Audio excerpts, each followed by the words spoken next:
Bonjour, n'oubliez pas de faire j'aime et abonner à notre chaîne. L'ail possède des propriétés antimicrobiennes, antiseptiques, anti-inflammatoires, antibactériennes, antibiotiques, antifongiques et antivirales, ce qui fait de lui un aliment capable de chasser et d'éliminer un grand nombre de bactéries pathogènes quand elles parviennent à s'introduire dans l'organisme.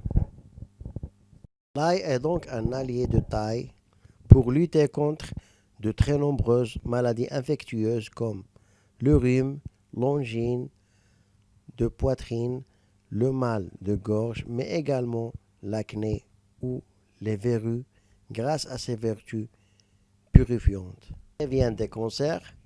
Plusieurs études indiquent un effet positif de la consommation d'ail sur la prévention de certains cancers, en réduisant les risques de cancer de l'estomac, de la gorge, de l'œsophage, du côlon et de l'ovaire. De plus, l'ail augmente le taux de combativité du système immunitaire et aide le corps à combattre plus efficacement les cellules cancéreuses. Bon pour le cœur, l'ail permettrait de réguler le taux de cholestérol en luttant contre ce qu'on appelle le mauvais cholestérol, qui augmente le risque de maladies cardiovasculaires. C'est donc un allié indirect du cœur. De plus, il accroît la fluidité du sang, ce qui réduit la formation des caillots susceptibles de boucher les veines et les artères. Bon pour la ligne. Pauvre en calories et riche en potassium, en calcium, en vitamines A et C. L'ail lutte contre le mauvais cholestérol et favorise l'élimination urinaire. Il stimule également le métabolisme et permet de brûler des calories de plus. La consommation d'ail donne à un cerveau des signaux de satiété quand vous le mangez. L'ail est donc votre allié minceur. Mais si vous désirez l'utiliser dans votre régime, comme toujours, consommez-le avec modération. Incluez-le dans vos habitudes alimentaires plutôt que de vous forcer à l'ingérer.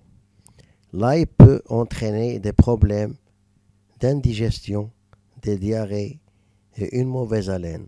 Contre les verrues, non, votre grand-mère ne vous a pas menti. L'ail serait bel et bien efficace contre les verrues. Pour les faire disparaître, il suffit de frotter tout doucement votre verrue avec une gousse d'ail. Attention toutefois à bien protéger la peau autour de la verrue pour qu'elle ne soit pas brûlée.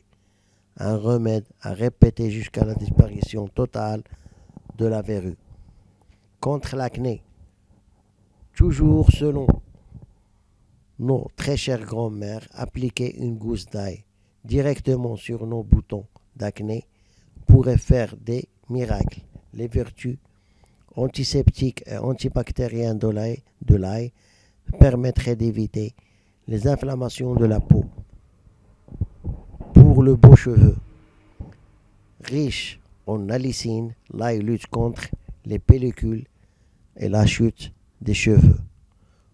Pour des beaux ongles, pour redonner de l'éclat à vos ongles ternes ou abîmés, frottez-les délicatement avec de l'ail. Celui-ci les fortifie et aide à les repousser. Anti-allergène. L'ail serait un anti-allergène. Il diminue de plus de 90% la réponse cellulaire après exposition à un allergène. L'ail contient plus de calcium que le lait. Pour info, dans 100 g de lait, on trouve environ 125 mg de calcium. Dans 100 g d'ail, on trouve 181 mg de calcium. C'est également une source de sélénium, oligo-élément dont le corps a besoin en petite quantité et que l'on ne trouve que dans la nourriture. Dernière chose, l'ail remplace efficacement les antibiotiques et il augmente le niveau d'antioxydants dans le corps. Au revoir et à la prochaine vidéo.